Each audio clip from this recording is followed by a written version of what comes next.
Bom dia, que acabamos de acordar. Acho que a gente ainda tem uns 15 minutinhos enquanto tomamos um café antes do Jorge inviabilizar a nossa conversa. Eu quero conversar com vocês, é claro, sobre o conflito que acaba de ser deflagrado entre a Ucrânia e a Rússia. A gente sabe que as tensões foram se acirrando ao longo dos últimos meses, com várias ameaças do Putin de invadir efetivamente o território da Ucrânia. Isso acaba de fatalmente acontecer. Cenas dos próximos capítulos ainda vão se desenrolar, porque a Ucrânia é um país muito resistente, tem um histórico de resistência especificamente com relação à Rússia muito grande. Provavelmente eles vão lutar até o último homem antes de se render. Mas é claro que eu não estou aqui para fazer nenhuma análise de geopolítica com vocês, longe disso, fazer qualquer tentativa de análise desse conflito extremamente complicado. Na verdade, eu queria comentar com vocês sobre o porquê a maior parte dos especialistas, esses sim especializados em geopolítica, erraram seus diagnósticos ao dizer que seria muito difícil que o Putin invadisse de fato a Ucrânia, apesar das várias ameaças. E quando eu falo de especialistas em geopolítica, eu estou falando de gente boa, eu não estou falando só dos especialistas em geopolítica contratados pela Globo News ou pela CNN, esse bando de especialista furada que nós já estamos acostumados. Eu tive acesso a algumas análises de gente que realmente sabe o que está fazendo, mas que errou tremendamente, especificamente nesse conflito.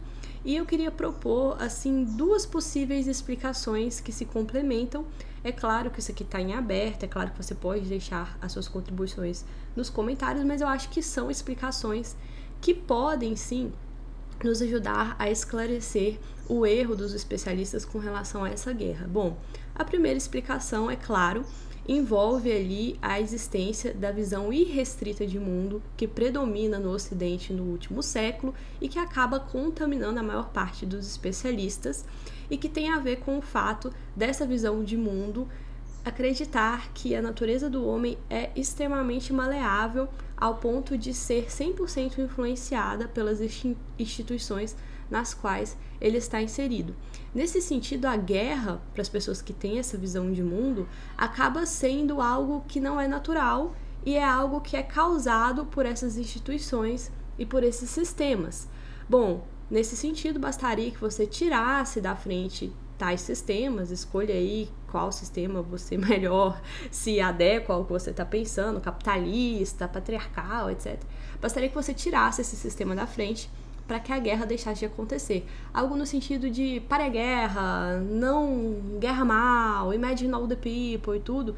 Nesse sentido, a paz seria essa ausência da guerra. Bom, o próprio Thomas Sowell explora bem profundamente esses impactos dessa visão de mundo irrestrita no assunto específico guerra, no livro dele Conflito de Visões. Esse foi um assunto que a gente trabalhou quase que à exaustão no nosso módulo 1 da Academia Bocó, mas mesmo que você não seja membro da academia, tem um monte de material aí disponível, tanto aqui no canal quanto na internet de forma geral, que explora tanto essas visões de mundo quanto as consequências dessas visões para esses assuntos específicos. E olha, essa visão ela vai culminar em um artigo publicado pelo José Ortega y Gasset nas vésperas da Segunda Guerra Mundial, onde ele aborda especificamente o tema pacifismo. O nome do artigo é Sobre Pacifismo, ele está naquele livro mais conhecido dele, Rebelião nas Massas, e nesse artigo o Ortega vai criticar a postura pacifista tomada pelo Reino Unido às vésperas da Segunda Guerra Mundial, como eu adiantei, e ele vai dizer que é exatamente essa postura pacifista ingênua, baseada nessa visão irrestrita de mundo, que seria uma das responsáveis por causar o segundo maior conflito do mundo. Exatamente porque a guerra é uma invenção humana para a resolução de conflitos. Os conflitos, eles continuarão existindo, quer você utilize a guerra ou não. A única forma de você superar a guerra seria inventando alguma outra forma de resolução de conflitos que ainda não foi inventada.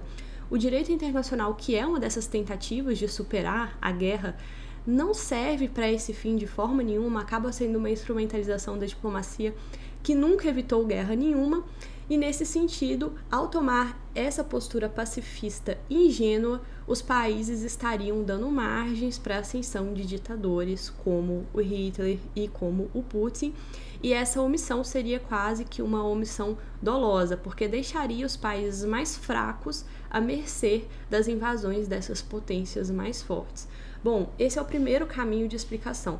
Já o segundo caminho tem a ver com uma visão de mundo, uma visão de homem racionalista, uma visão de homem econômico que permeia desde a extrema esquerda até a extrema direita, que parte daquele pressuposto do utilitarismo, que começa lá com Jeremy Bentham e com Stuart Mill, mas que vai acabar culminando mais recentemente na modernidade, nas inúmeras formulazinhas matemáticas de análise social, regressões econométricas para avaliar políticas públicas e etc., que parte desse princípio que o homem é um ser racional, que está tentando racionalizar o seu bem-estar e que ele está sempre em busca do lucro.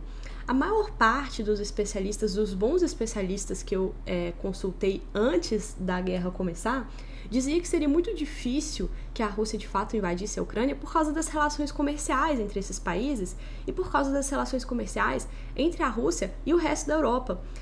Naquele sentido de que, olha, se a gente liberar o comércio entre os países, se a gente ampliar a liberdade econômica, uma maior troca estará acontecendo entre os países, uma maior dependência e, consequentemente, você diminui a guerra, certo?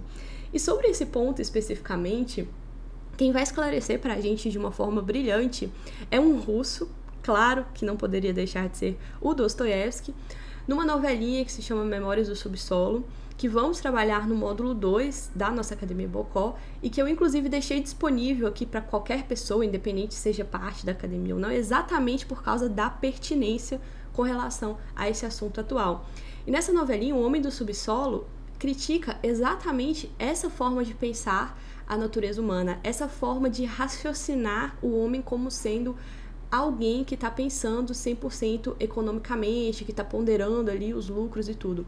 O Homem do Subsolo questiona: será que vocês estão colocando dentro dessas equações o fator imbecilidade humana? Será que vocês já pararam para pensar que o homem pode ser simplesmente um grande imbecil, um grande babacão e que ele não está interessado em lucros? Vocês estão colocando nessas equaçõezinhas racionalistas que vocês estão fazendo o fator caos e destruição para o qual o ser humano está sempre caminhando? Será que vocês já pensaram que talvez o ser humano goste desse caos, que ele goste desse sofrimento? E olha, para a gente conseguir constatar isso, diz o Homem do Subsolo, você não precisa fazer grandes levantamentos históricos, não. Basta que você olhe a sua volta e basta que você olhe a sua própria vida, que você encontrará pessoas que não têm nenhum tipo de problema inventando problemas, porque parece que é assim que a gente vive. A gente só consegue viver caso haja certo tipo de problema pra gente resolver, pra gente reclamar, pra gente remoer, porque nós somos esse grande, esse infinito poço de ingratidão.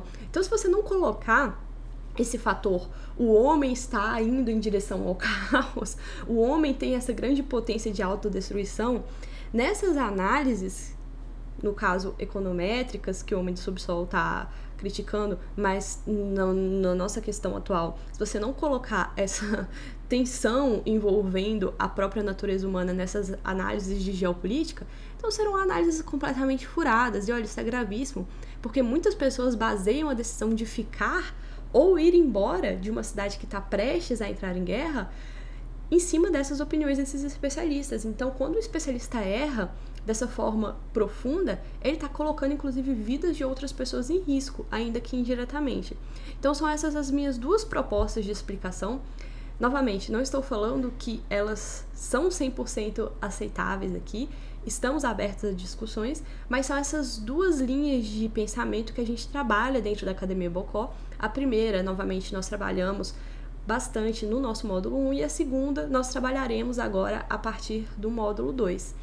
E também tem muito conteúdo disponível gratuitamente, vale reforçar, mas se você tem mais interesse aí com relação a estar junto com a gente na Academia Bocó debatendo esses temas, confere o site aqui, as inscrições estão encerradas, mas assim que elas forem abertas, você receberá um e-mailzinho de boas-vindas. É isso, eu espero que vocês tenham gostado e até o próximo vídeo.